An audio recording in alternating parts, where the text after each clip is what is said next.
The salvage ship drifting crane had been floating through the ship graveyard for 3 weeks. Around them, broken vessels drifted like dead whales in a dark ocean. Some ships were small. Some were massive.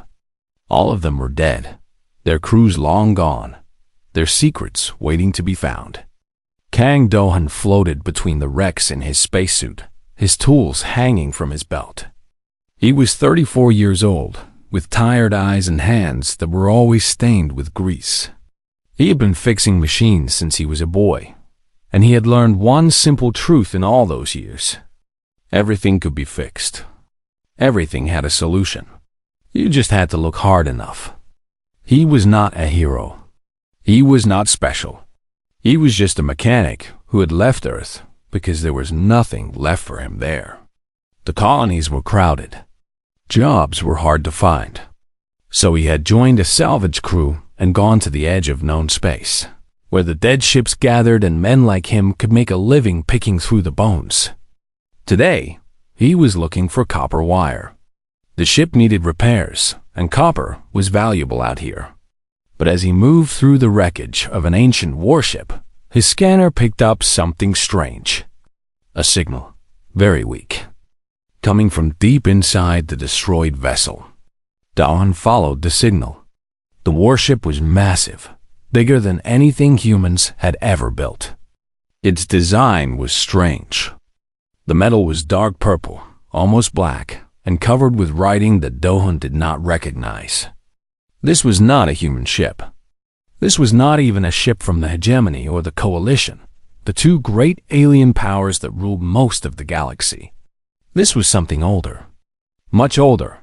He found the source of the signal buried under twisted metal and broken machinery. It was a pod, about the size of a large coffin, made of something that looked like crystal mixed with metal. It glowed faintly, a soft blue light that pulsed like a heartbeat. Do-han stared at it for a long moment. His instincts told him to leave it alone. Strange things in space were usually dangerous things. But another part of him, the part that had spent his whole life solving puzzles, wanted to know what was inside. He called his captain. "Yoonji, I found something. Good something or bad something?" Her voice crackled through the com. "I don't know yet, but it's definitely something." He brought the pod back to the ship. The crew gathered in the cargo hold to look at it. There were 5 of them in total. Captain Park Yoonji was a woman in her 50s with gray hair and sharp eyes. She had been running salvage operations for 20 years and had seen many strange things, but even she looked uncertain as she studied the pod. Yuna, the pilot, walked around it slowly. She was young and smart, with quick hands and a quicker mind. "This writing," she said, tracing the symbols with her finger. "I've never seen anything like it. It's not in any database." "How old is it?" asked Taiwan. He was the youngest crew member, barely 22, still excited by the mysteries of space. Do-han checked his scanner again. The numbers made his stomach tight. The computer says at least 800 years. Maybe more. 800 years. Before humans had even left Earth. Before they had discovered that they were not alone in the universe. Before everything. "Can you open it?" Yoonji asked. Do-han examined the pod more closely. There was no visible lock, no buttons, no seams that he could see. But there was something else. A field of energy surrounded the crystal surface, invisible to the eye but clear on his instruments. Some kind of seal. "Maybe," he said. "Give me some time." He worked through the night. The seal was unlike anything he had ever seen. It was not mechanical. It was not electrical. It was something else entirely, something that operated on principles that human science was only beginning to understand. Quantum locks, the computer called them. Technology that the great alien civilizations used to protect their most valuable secrets. The Hegemony, the oldest and most powerful of the galactic nations, used similar seals on their treasure vaults. No one had ever broken one. The technology was considered perfect, unbreakable, Dolan did not believe in unbreakable. He studied the seal for 2 days. He did not sleep. He barely ate. Yuna brought him food and coffee, and he mumbled thanks without looking up from his work. The others watched him with growing concern, but no one told him to stop. They could see the look in his eyes. He was close to something. On the 3rd day, he called the crew together. "I figured it out," he said. His voice was rough from lack of sleep, but there was excitement in it. "The seal is perfect." "That's the problem." "How is that a problem?" Yoonji asked. Dohan held up a piece of broken circuit board. Perfect systems are designed to handle perfect attacks. Force, energy, time. They thought of everything. But they only thought of everything that makes sense. They never planned for something that doesn't make sense. Taiwan scratched his head. "You lost me." "The aliens who built this," Dohan explained. "They think in straight lines. Logic, order. Their technology is beautiful because it's perfect. But humans don't think like that. We're messy. We improvise. We do things that shouldn't work but somehow do." He showed them a device he had built from spare parts. It was ugly. Wires stuck out at odd angles. Components that should not work together were forced together with tape and welding flux. It looked like something a child might make. "This will create random noise in the seal system," Dohan said. "Not enough to break it. Just enough to confuse it. Perfect systems can't handle imperfection. For about half a second, the seal won't know what to do. It'll reset. And in that moment, it'll be open." "Half a second," Yuna repeated. "That's not much time. It's enough."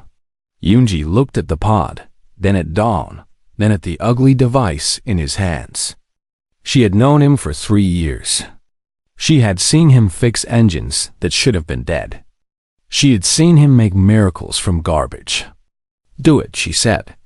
Dohan attached the device to the pod. His hands were steady even though his heart was racing. He activated it. For a moment, nothing happened. Then the blue glow flickered.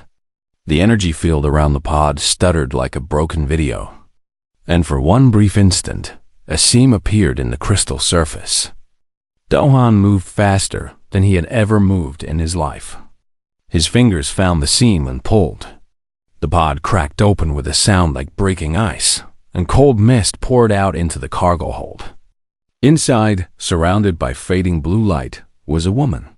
She was not human. Her skin was the color of a twilight sky, deep purple, fading to blue.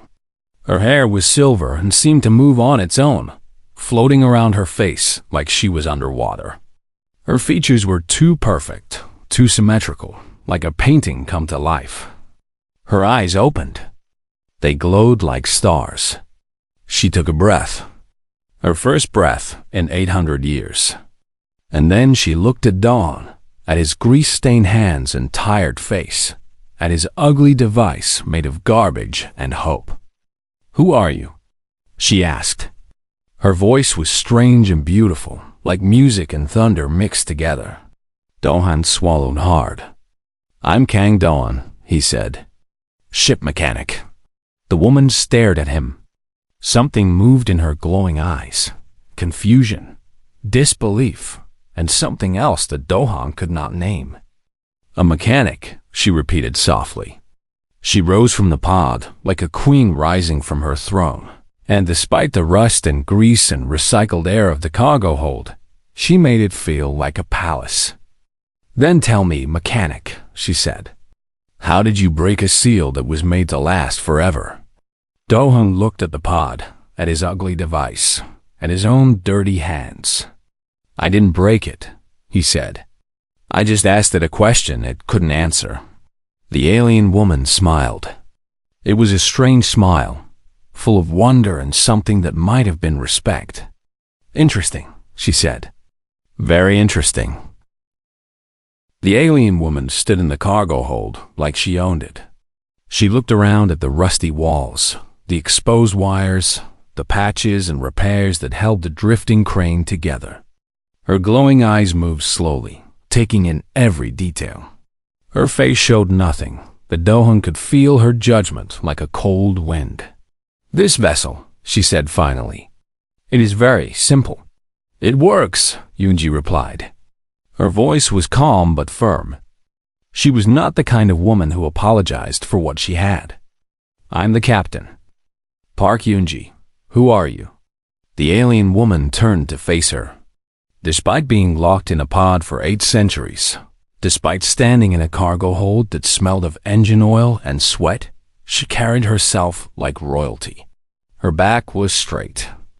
Her chin was high. Even her strange floating hair seemed to arrange itself into something like a crown. "I am Saren," she said, "of House Eternal, Crown Princess of the Luminal Empire."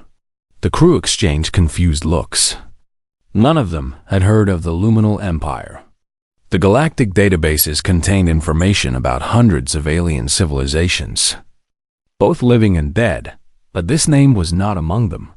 "The Luminal Empire," Yuna said slowly, working through the information. "I've never heard of it." "You would not have," Saren replied.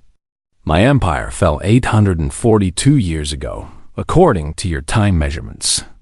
We were destroyed in a single night. Billions of my people, gone. Our cities, our ships, our history. All of it erased. Destroyed by what?" Taiwan asked. Saren's glowing eyes dimmed slightly. For a moment, she looked tired, ancient, sad. "We called it the silence," she said. "A weapon, perhaps, or a force of nature. We never truly understood it. One day, everything was normal. The next day, our people began to die. They simply stopped. Their hearts stopped beating. Their minds went dark. No warning, no explanation, just silence." She walked to the small window in the cargo hold and looked out at the stars. Her reflection floated in the glass like a ghost. "I was not supposed to survive," she continued. "I was a prisoner when the silence came. Political enemies had arranged my capture. They accused me of crimes against the Empire and locked me in that pod with a seal that was meant to last forever. When the silence struck, my captors fled. They left me behind, certain that no one would ever find me. Certain that even if someone did, they could never open the pod." She turned to look at Dohan, her star-bright eyes fixed on him with an intensity that made him want to step back. "But you did," she said. "A human mechanic. A species that was still learning to use fire when my empire fell. You opened a seal that the greatest minds of my civilization created." "How?" Dawn shifted uncomfortably under her gaze. "I told you. I found a weakness. There was no weakness. Everything has a weakness." Saren tilted her head, studying him like he was a puzzle she could not solve. "The Luminal people were the most advanced civilization in the galaxy. We had conquered death itself. We had mapped the fabric of reality. We built wonders that your species cannot even imagine. And you expect me to believe that a simple mechanic found a flaw that all of our scientists missed?" "I didn't find a flaw," Dohan said. "I created one." He explained his method again, more carefully this time. "The seal was designed to resist all known forms of attack. But it was designed by beings who thought in terms of order and logic. They never considered the possibility of pure randomness, pure chaos. The device Dohan built did not try to break the seal with force or clever tricks. It simply confused the seal by asking it questions that had no logical answer. "It's like this," he said, searching for the right words. "Your people built a perfect lock. But a perfect lock is still a lock. It follows rules. And anything that follows rules can be tricked by something that doesn't follow any rules at all." Saren was quiet for a long moment. The crew watched her nervously, unsure of what she would do. She was a princess of an ancient empire. She was probably the most powerful being any of them had ever met. One wrong word might end all of them, but when she finally spoke, her voice was soft, almost gentle. "The hegemony," she said. "The coalition? The silent ones. These are the powers that rule the galaxy now?" "Yes," Yunji confirmed. "The hegemony is the oldest and most powerful. The coalition is a group of younger races working together.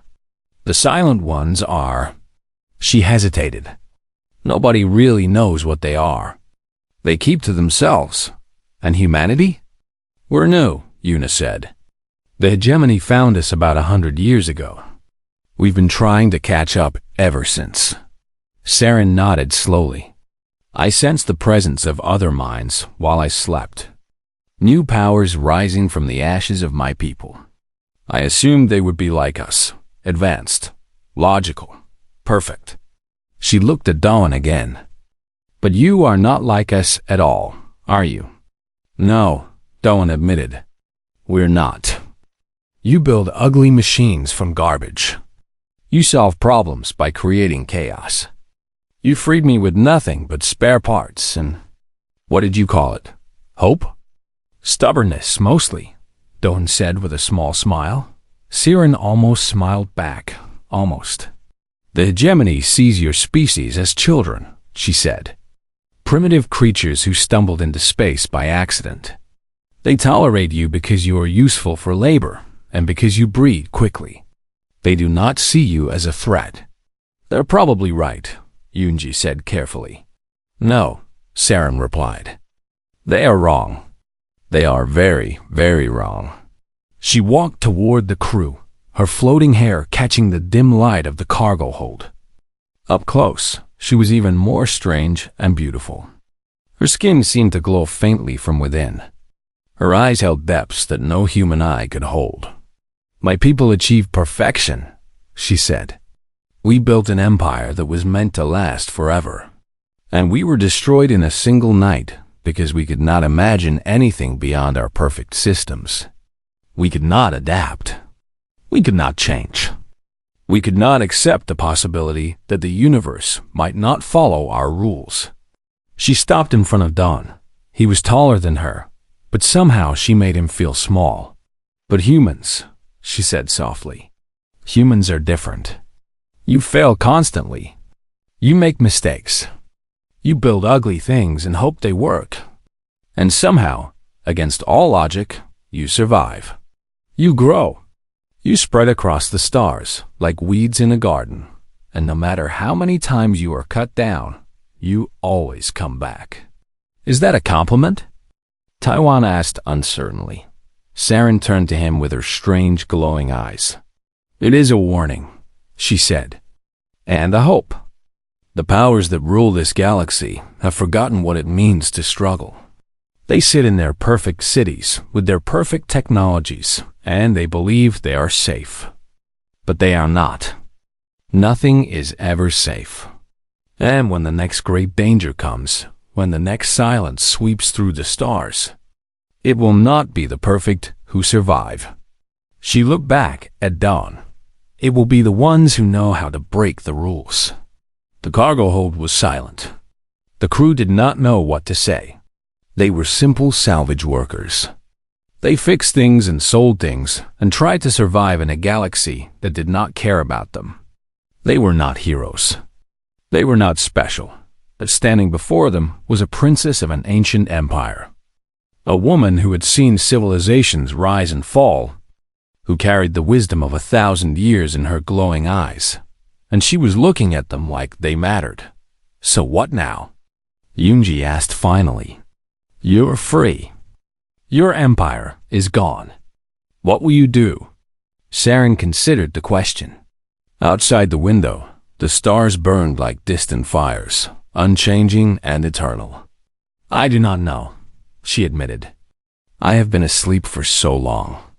The galaxy has changed. My people are gone. I am alone." "You don't have to be," Dawn said quietly. Saren looked at him with surprise. "We're not much," he continued. "Just a salvage crew on a ship that barely holds together. But we look out for each other. And if you need somewhere to go, He trailed off, suddenly embarrassed. It was a stupid offer. She was a princess. He was a mechanic. What could he possibly give her? But Saren smiled. A real smile this time, small but genuine. "Thank you," she said. "That is very kind." Before anyone could respond, alarms began to scream throughout the ship. Red lights flashed. Una ran to the nearest console and her face went pale. "Ships," she said. "Coming out of hyperspace?" "A lot of them." Saren's smile vanished. Her glowing eyes went cold. "They found me," she whispered. "The ones who killed my people. They found me." The hunt had begun. The ships that came out of hyperspace were black. Not just painted black, but actually black, as if they swallowed all light that touched them. They moved in perfect formation, 12 vessels arranged in a pattern that looked like a closed fist. Each ship was sleek and deadly, covered in sharp angles that reminded Dahan of knives. "Who are they?" Yunji demanded, staring at the scanner display. Saren stood beside her, her face hard as stone. "The Silent Ones, or what remains of them.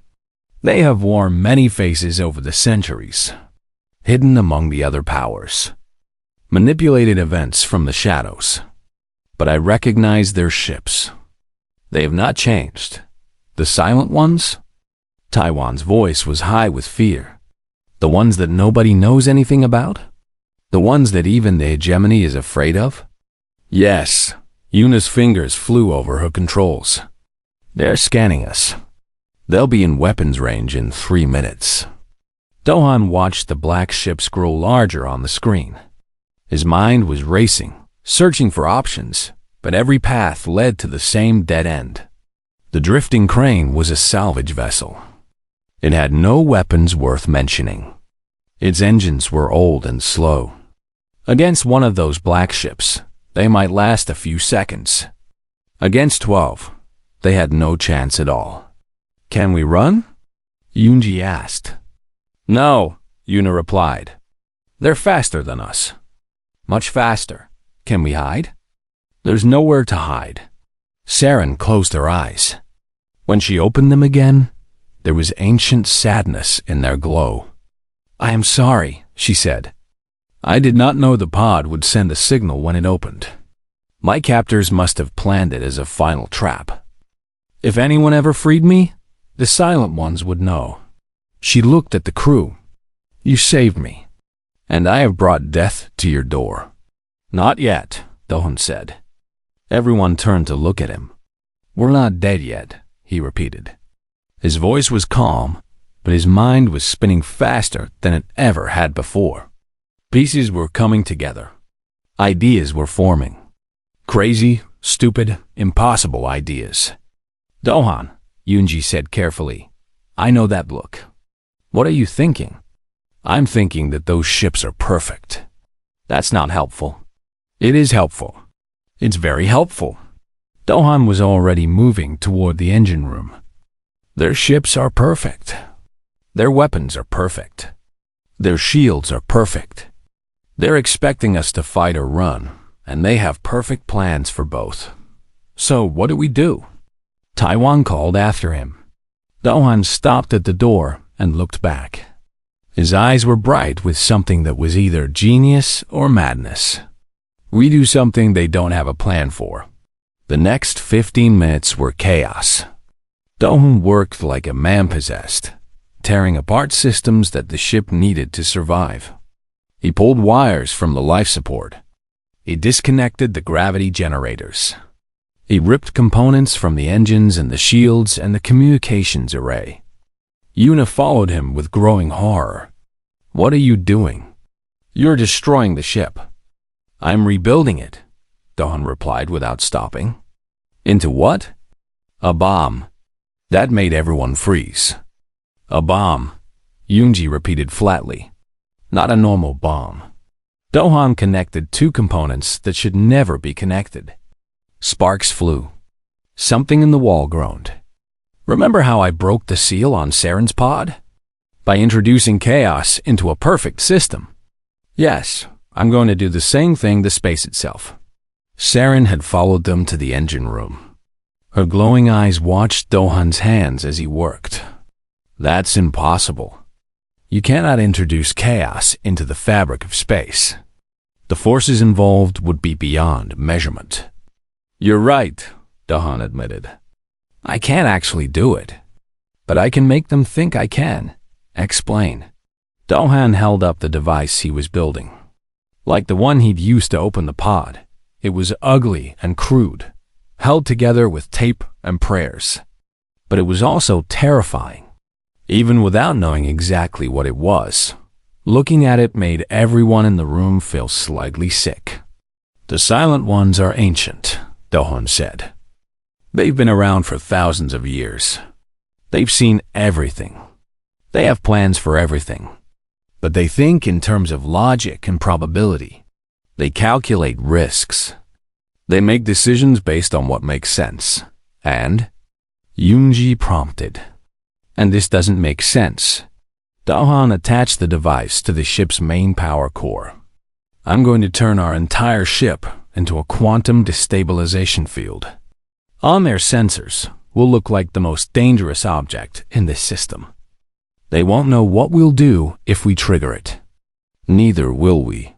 It could destroy us. It could destroy them. It could tear a hole in the universe. Nobody knows. That's your plan? Taiwan's voice cracked. To make them think we're crazy? No, my plan is to actually be crazy. Dohan looked at them with absolute seriousness. If they don't back down, I'm going to trigger this thing. I'm not bluffing. I'm not pretending. I will push this button and let the universe decide what happens. Silence filled the engine room. Outside, the black ships were getting closer. 2 minutes until weapons range. Saren stepped forward. You would risk everything? Your ship, your crew, your life? You would gamble with the fabric of reality itself. Yes, Dohan said simply. Why? Because giving up is not an option. He said it like it was the most obvious thing in the world. Like surrender was simply not part of his programming. Like the idea of accepting defeat was as foreign to him as breathing underwater. Saren stared at him for a long moment. Then she began to laugh. It was a strange laugh, musical and sad and amazed all at once. The crew watched her nervously, unsure if she had lost her mind. My people would never have done this, she said when she could speak again. We would have calculated the odds. We would have seen that victory was impossible. We would have negotiated or surrendered or died with dignity. But this? She gestured at Dohan's ugly device. This is madness. This is chaos. This is human. Is that bad? Taiwan asked. No, Saren said softly. It is wonderful. 1 minute until weapons range. Yunji took a deep breath. All right. We're doing this. Everyone to the bridge. They ran. The ship shook around them as Dohan's modifications started taking effect. Warning lights flashed everywhere. Systems that had never been meant to work together screamed in protest. The drifting crane was falling apart and transforming at the same time. They reached the bridge just as the black ships came into weapons range. Yuna threw herself into the pilot's seat. Taiwan took communications. Yunji stood in the center, her face hard as iron. Open a channel, she ordered. The view screen flickered to life.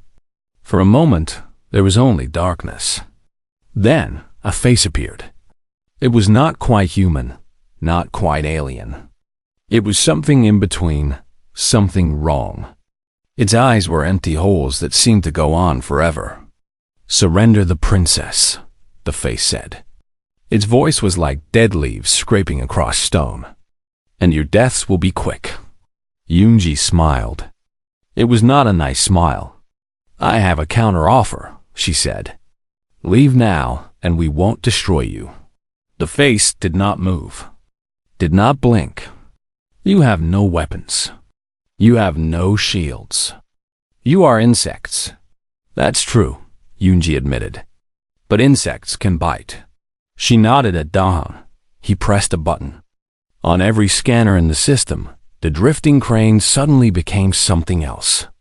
The crude salvage ship vanished, replaced by a swirling vortex of impossible energy. Readings went crazy. Calculations broke down. The laws of physics themselves seemed to bend around the small vessel. The black ship stopped advancing. Here's the situation, Yunji said calmly. We've turned our ship into a bomb. Not a normal bomb. Something new. Something that we don't fully understand ourselves. If you attack us, we detonate. If you try to run, we might detonate anyway. The only safe option you have is to leave now. The empty-eyed face stared at her. For the first time in centuries, the Silent Ones faced something they could not predict. You are bluffing, am I? Yunji leaned forward. We're human. We don't know how to give up. We fight even when we can't win. We take risks that no logical being would ever take. And right now, my mechanic has his finger on a button that could destroy us all. Do you really want to find out if he's willing to press it? Silence. The black ships hung in space like frozen shadows. Your species is insane, the face said finally. Yes, Yunji agreed. We are. And that makes us very, very dangerous. More silence. More waiting. The crew held their breath.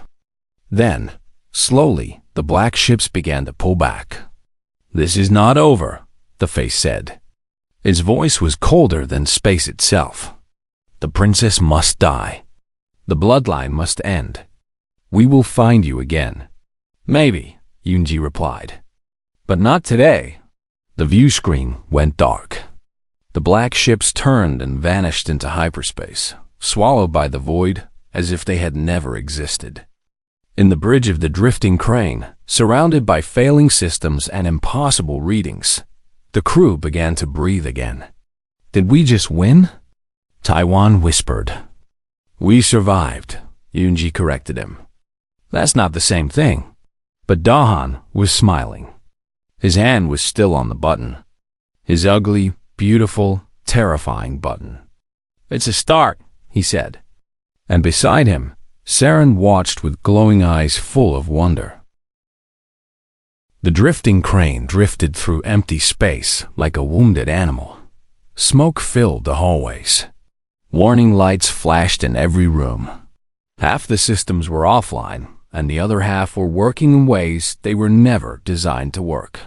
Doan sat in the engine room, surrounded by the pieces of his device. His hands were burned from the sparks.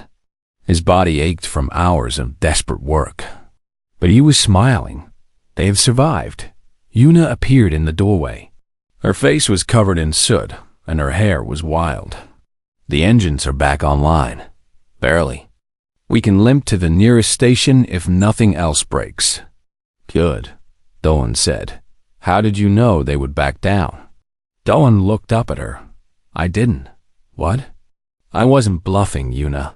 If they had attacked, I would have pressed that button. I would have blown us all to pieces, or torn a hole in space, or done whatever that thing was going to do. I had no idea what would happen, and I was ready to find out. Yuna stared at him like he had grown a second head. That's insane. Probably. Dalham stood up slowly, his joints cracking. But the Silent Ones have been around for thousands of years. They fought wars against empires that make the hegemony look like children. They've seen every trick, every strategy, every plan. The only thing they've never seen is someone willing to roll the dice on everything. And you think that scared them? No, I think it confused them. Dawn walked past her into the hallway. Fear they can handle. Confusion they can't. When they looked at us, they saw a species that doesn't play by the rules. That doesn't calculate risks the way they do.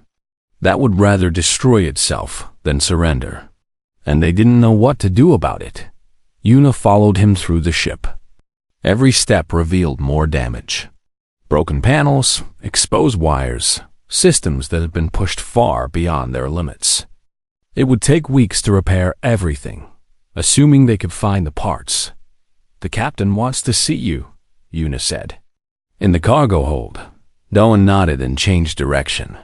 His legs felt heavy, but he kept walking. There would be time to rest later. Right now, there were things to discuss. The cargo hold was cleaner than the rest of the ship, mostly because it had been protected during Dohan's modifications.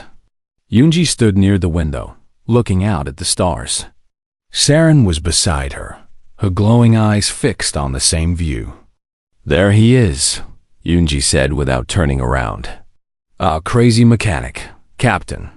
You know, when I hired you 3 years ago, you told me you were just looking for a quiet job. Fix things. Stay out of trouble. Avoid adventure." "Things change," Doham said. Yunji finally turned to face him. Her eyes were tired but warm. "Yes, they do." She looked at Saren. "The princess has been telling me about her people, about the Luminal Empire, about what was lost." Saren nodded slowly. 800 years ago, we ruled 1,000 worlds. We had conquered disease, extended life, mastered the fundamental forces of the universe. We believed we were eternal. We believed nothing could stop us. "What happened?" Gohan asked. The silence. Saren's voice was soft. "We still do not know exactly what it was. A weapon, perhaps? Something the Silent Ones created to destroy us, or maybe something older. Something that was always waiting for us to grow too proud." She closed her eyes. "In a single night, 90% of my people died. The rest scattered, hid, tried to survive. Within a generation, the Luminal Empire was nothing but a memory. And the Silent Ones? They were there at the end, watching, waiting. They took what remained of our technology, our knowledge, our power. And they made sure that no one would ever remember what they had done." Saren opened her eyes. "But they were afraid of one thing, the luminal bloodline. Something in our genetics made us different, gave us abilities that they could not copy or steal. As long as any of us survived, there was a chance that the Empire could rise again. So they hunted you down," Yunji said. "The survivors." "Yes, one by one over the centuries. My parents, my siblings, my cousins, everyone." Saren's voice did not waver, but pain showed in her glowing eyes. "I was the last. They thought they had me. They locked me away and waited for me to die. But the seal was too perfect. It preserved me instead of killing me. And now, 800 years later, I am free." She looked at Dawn. "Because of a human mechanic who refused to accept that the lock was unbreakable." Dahan shifted uncomfortably. "I just did what I always do. Found a problem, solved it." "No." Saren walked toward him. Her movements were graceful, almost floating.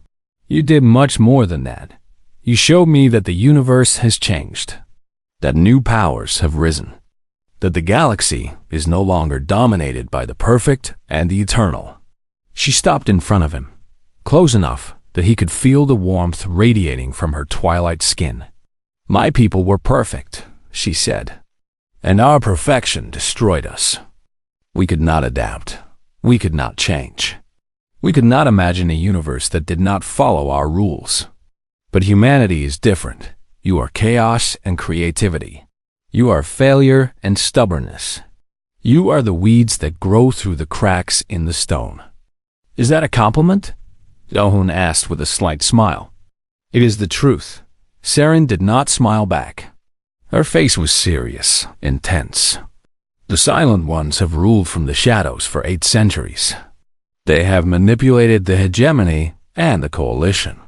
They have eliminated every threat, silenced every voice that spoke against them. They believe they are invincible. But," Yunji prompted, "but they made a mistake today." Now Saren smiled, and it was a fierce thing, full of ancient anger and new hope. "They let you go. They let the humans go. Because they thought you were not a threat. They thought you were insects that could be crushed whenever they chose. But you are not insects. She looked around the cargo hold, at the patched walls and jury-rigged systems. You are survivors.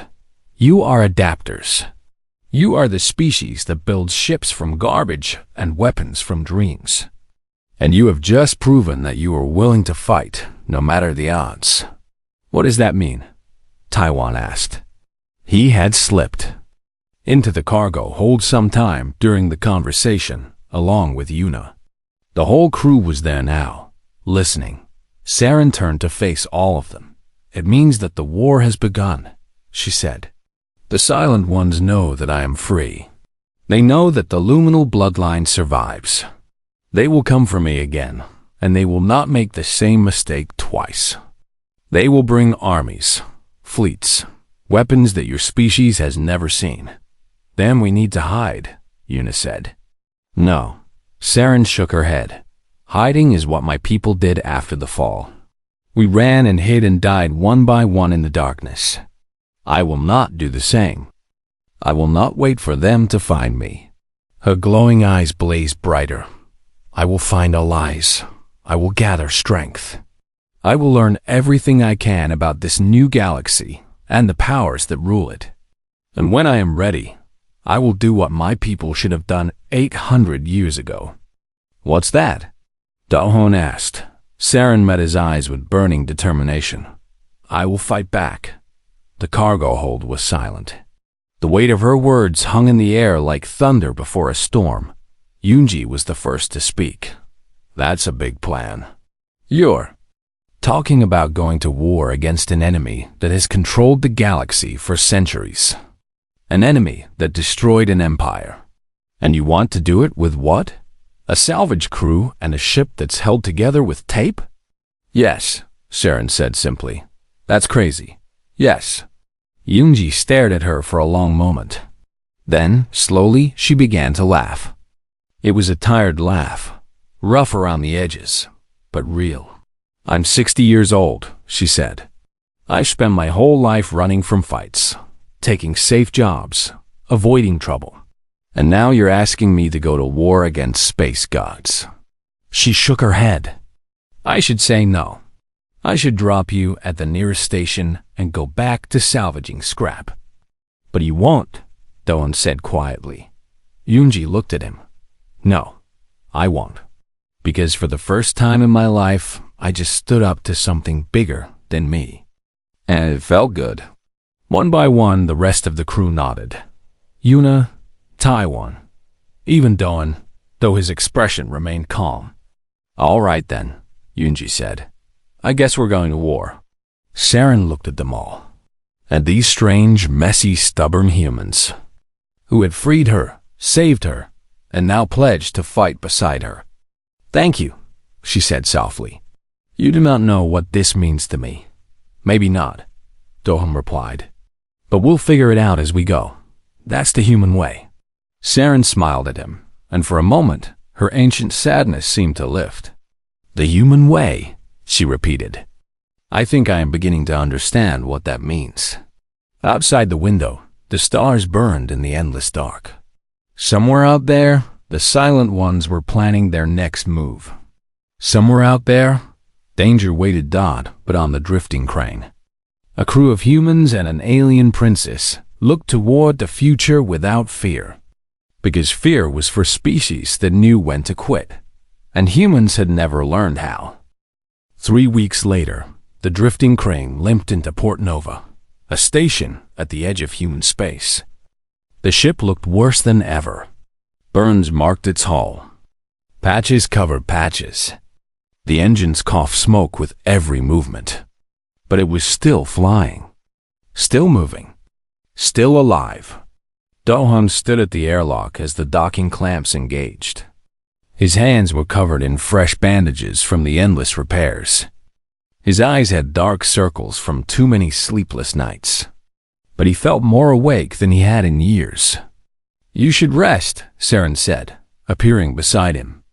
I'll rest when we're safe. We may never be safe again. Dowan smiled slightly. Then I guess I'll have to learn to sleep while running. Port Nova was a busy place, full of humans and aliens from a dozen different species. Ships came and went constantly, trading goods, sharing news, moving through the endless dance of galactic commerce. No one gave the damaged salvage vessel a second look. Just another ship that had seen hard times. Nothing special. That was good. That was what they needed. The crew gathered in a small rented room above a repair shop. It was cramped and smelled of oil, but it was private. Yoonji had paid extra to make sure no one would listen in on their conversation. "All right," she said, spreading a map of the local star systems across the table. "We need to talk about what happens next." Sharon leaned forward, studying the map. Her glowing eyes moved quickly, absorbing information. "This station is close to hegemony territory. Is that wise?" "It's practical," Yoonji replied. "The hegemony may be arrogant, but they're also careful. The Silent Ones have agents everywhere, but they move more slowly in hegemony space.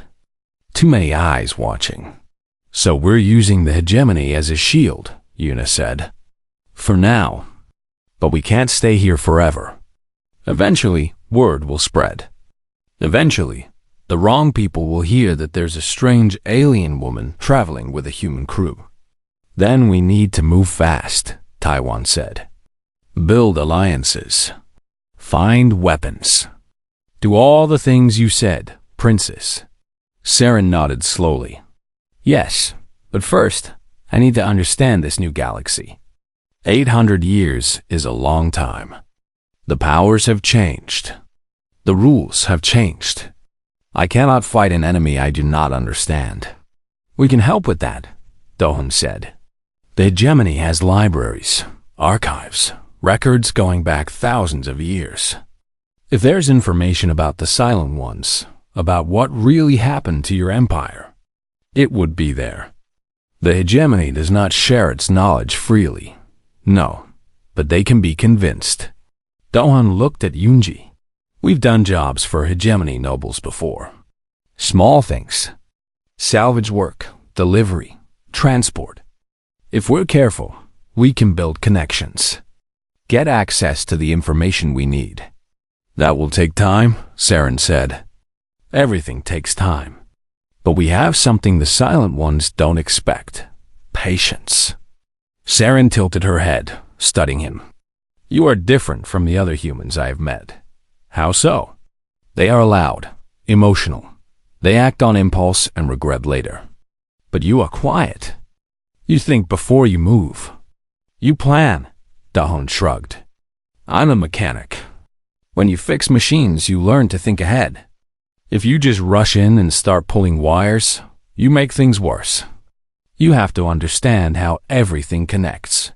Find the real problem. Then fix it properly. And you think you can fix this?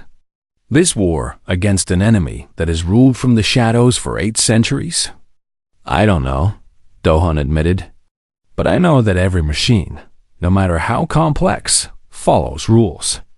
Even the ones that seem impossible. Even the ones that were built by beings far smarter than me. There's always a pattern. Always a weakness. You just have to look hard enough." Saren stared at him for a long moment. Then she did something unexpected. She reached out and took his hand. Her skin was warm, almost hot, and it seemed to pulse with inner light. Dohan felt a shock run through him, not painful but strange. Like touching something electric. "You freed me," she said softly. "You broke a seal that was meant to last forever. You faced the Silent Ones with nothing but a bluff and a prayer, and you won. I have lived for over 1,000 years, Kang Doan. I have seen empires rise and fall. I have met warriors and kings and gods. But I have never met anyone like you."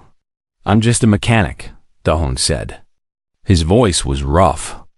"No." Saren shook her head. "You are something more. You are human. And I am beginning to understand what that means." She released his hand and turned back to the others. "We will need more than just information," she said. "We will need allies. People who understand the threat and are willing to stand against it. Where do we find people like that? Taiwan asked. Everywhere. Saren's eyes blazed brighter. My people fell because we thought we were alone. We thought we were the only ones who mattered. But the galaxy is vast, and it is full of species who have been oppressed, ignored, forgotten. They are angry. They are hungry. They are waiting for someone to show them that resistance is possible. So we become that someone, Yunji said slowly. We show them that the silent ones can be beaten. Yes, we start small. One victory at a time. One ally at a time. We build a network. A movement. And when we are strong enough, we strike. That could take years, Yuna said. It will take years. Perhaps decades. The silent ones have been building their power for centuries. We cannot destroy them in a day. Saren looked at each of them in turn. But we can plant seeds. We can light fires. We can give people something they have forgotten. What's that? Doan asked. Saren smiled. It was a fierce smile, full of determination and hope. Hope, she said. The humankind. The room was quiet. Outside, the sounds of the station continued. Ships arriving and departing. People going about their lives. The endless movement of a galaxy that did not know it was on the edge of change. All right, Yunji said finally. I guess we're doing this. Building an army. Fighting space gods. Saving the galaxy. She laughed and shook her head. My mother always said I should have stayed on Earth and gotten a normal job. Normal is boring, Taiwan said with a grin. Normal is safe, Yuna corrected him. Then she smiled too. But I've never been very good at safe. They began to plan. Routes to travel. Contacts to make. Opportunities to explore. It was rough and uncertain, full of gaps and guesses. But it was a start. Dohan stayed quiet through most of it, listening, thinking. His mind was already working on the larger problem. The silent ones were ancient and powerful, but they were still a system. A machine. And every machine could be understood. Every machine had a weakness. He just had to find it. Later that night, after the others had gone to sleep, Dohan stood by the window and looked out at the stars. Port Nova hung in the void, a small island of light in an ocean of darkness. Beyond it, the galaxy stretched in all directions, vast and mysterious and full of danger. Saren appeared beside him. She did not speak at first, just stood with him, watching the stars. You are thinking about the future, she said finally. Always. Are you afraid? Dohan considered the question. No, I don't think I am. I'm ready for whatever comes next. That is very human of you. Is that good? Saren turned to face him. Her glowing eyes were soft in the dim light, almost gentle. I do not know yet, she admitted. But I think it might be. For 800 years I waited in that pod, frozen, dreaming, hoping that someone would find me, that someone would set me free. And then you came. A mechanic from a species I had never heard of. With your ugly machine and your stubborn heart. She smiled. You gave me hope, Kang Doan, real hope. For the first time in 800 years. Dohan did not know what to say. He was not good with words, not good with feelings.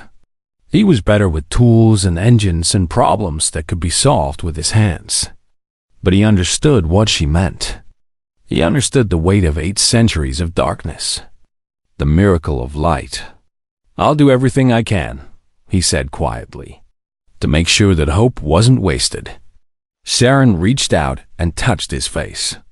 Her fingers were warm, almost burning, but the warmth was comforting somehow.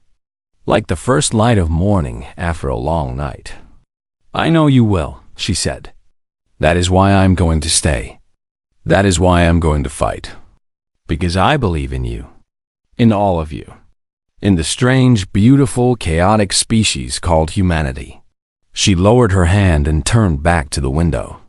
My empire is gone, she said. My people are dust. But I'm still here. And as long as I'm here, there is a chance. A possibility. A future. She looked at Dawn, and her eyes blazed like twin stars. The silent ones think they have won. They think the universe belongs to them. But they have forgotten the most important truth of all. What's that? Saren smiled. It was a smile of hope and defiance, of ancient pain and new strength. The universe doesn't belong to anyone. It belongs to those willing to fight for it. To those who refuse to give up. To those who look at the impossible and say, not today. She turned back to the stars. My people forgot that. They grew too comfortable, too perfect, too certain. But humanity has not. Humanity still fights. Still dreams. Still hopes. She took a deep breath, her first truly free breath in 800 years. And that, she said softly, makes all the difference. Outside, the stars burned in the endless dark. A galaxy of wonders and terrors, of ancient powers and hidden dangers, of secrets waiting to be discovered and enemies waiting to be defeated. And in a small room on a busy station, a human mechanic and an alien princess looked toward the future. They did not know what was coming. They didn't.